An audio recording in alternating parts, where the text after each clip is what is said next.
built this terrific operations platform. We've built all of these operations protocols that are really built and designed to be scalable, to be replicable. We've built a terrific operations team around it, and we're doing all of it to help others build their businesses.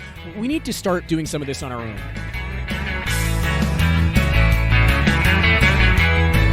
From MJBulls Media, it's the Raising Cannabis Capital Show.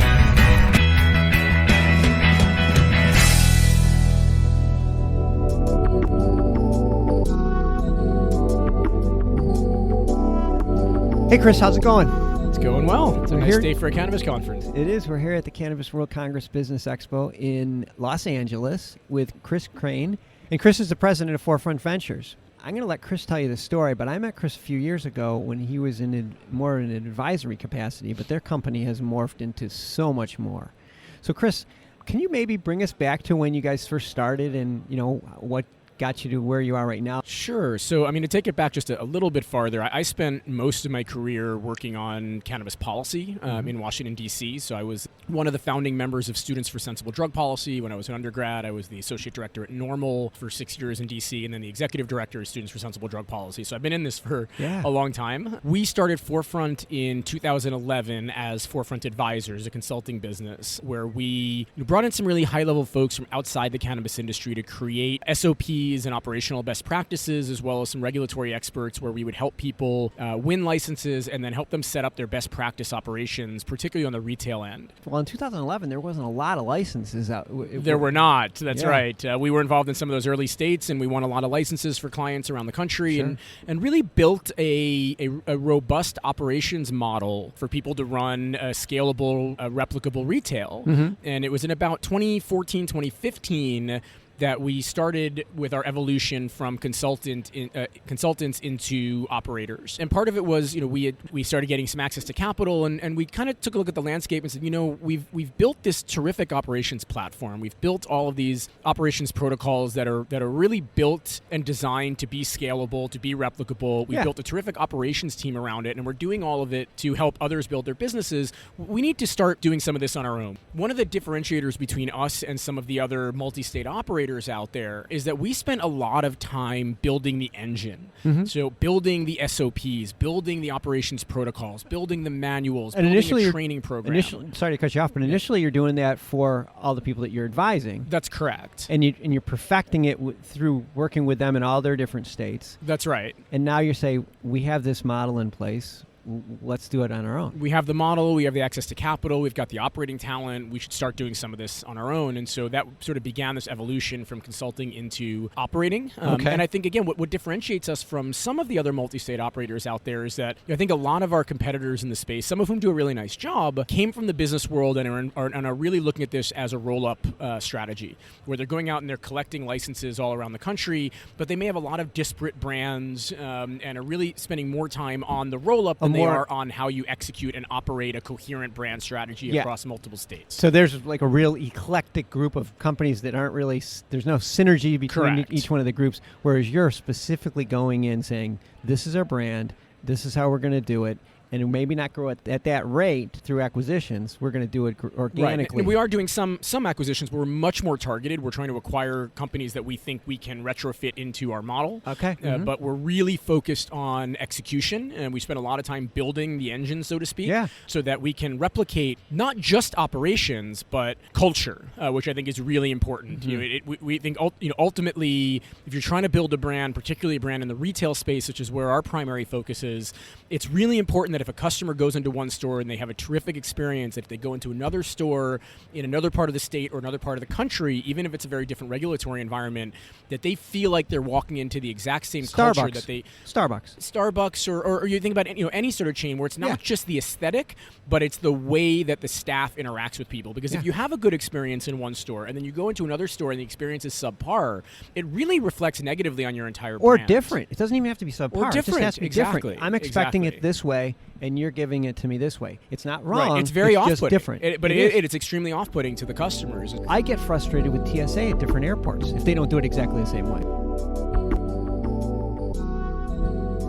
We've got 2 stores open today, one on the south side of Chicago and one in Allentown. Okay. We will have 7 stores open by the end of this year. So we'll be rolling out 3 stores in Maryland over the course of the next 3 months. Our first one will open in about a week and a half in Glenmont, Maryland, just outside of Silver Spring. And then the next month in the city of Baltimore and Hamden, and the month after that in Catonsville, which is Baltimore County. All those stores are built out and done. In fact, we got our final approval from the state today for Glenmont, so we will absolutely be opening in a week and a half there. And then we have a store in Worcester, Massachusetts, that'll be opening also, it looks like in November. That store is about 95% built out at this point. And another big project in Massachusetts. I can't give the details of yet, but it's a pretty major acquisition for us. So that's some real fast growth. And then I also saw that there's some, you have a cultivation facility. And so we have a couple. We have a cultivation facility that's operational in Illinois. Our first products are hitting the market this week in Illinois, so we're one of the last to get up and running there. And then we have a cultivation facility also in Worcester, Massachusetts, that'll be opening within the next couple of months. That one is also about 90% built out, and we're waiting on some final approvals from the state. So we should have plants in the ground there by the end of the year. Our listeners, I'm sure, are anxious to hear about this because there really is not a lot of national chain plans that we've heard. And so when we hear people that are talking about some sort of national chain or aspirations for a national chain, it gets everybody's attention. Sure.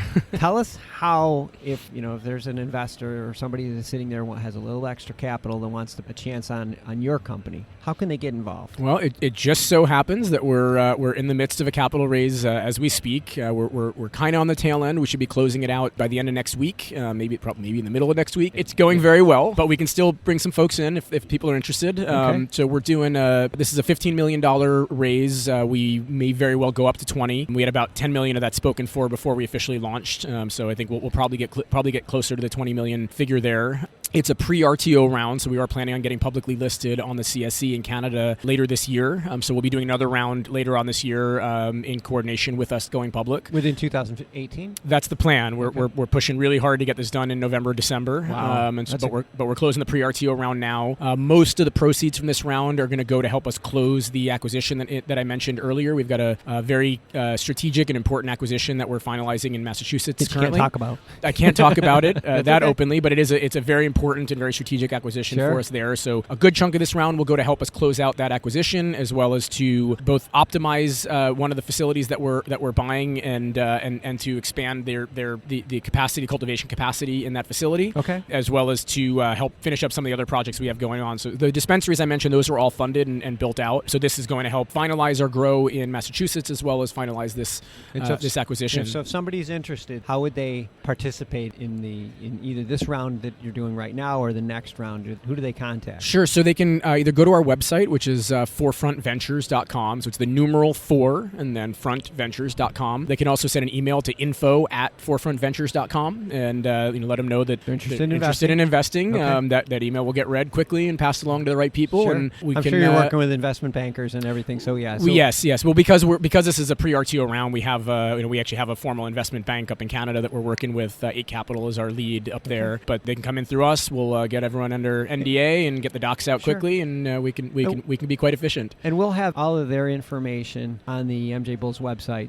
If you wanted to look at stuff, Kris, this is really interesting. This is an exciting project. I mean, I have a little experience in the retail. I have a pretty good feel for what you're going through right now. It's exciting. Good for you. It is. It's been a lot of work. Like everything in this industry, it's a real grind, but I think we've built the engine to pull this off. And there's a lot of talk about valuations and land grab and roll-ups and all of that. And I think when the dust settles on all of this, it really comes down to who can execute, right? An ability to execute well and execute a national strategy. And so while we may not have quite the footprint that some of our competitors have today, we're close, but we're much more strategic and focused in how we handle this, and I think the majority of folks in the industry are, and really have spent a lot of time thinking about how you execute and how we execute on this. So I'm really proud of what we built, and I feel good about where we are moving forward. Well, Kris Krane, this has been really a pleasure to speak with you today, and I wish you the best of luck. This is going to be exciting to watch. Thank you very much. I appreciate you having me on and giving me a chance to talk with you and your listeners.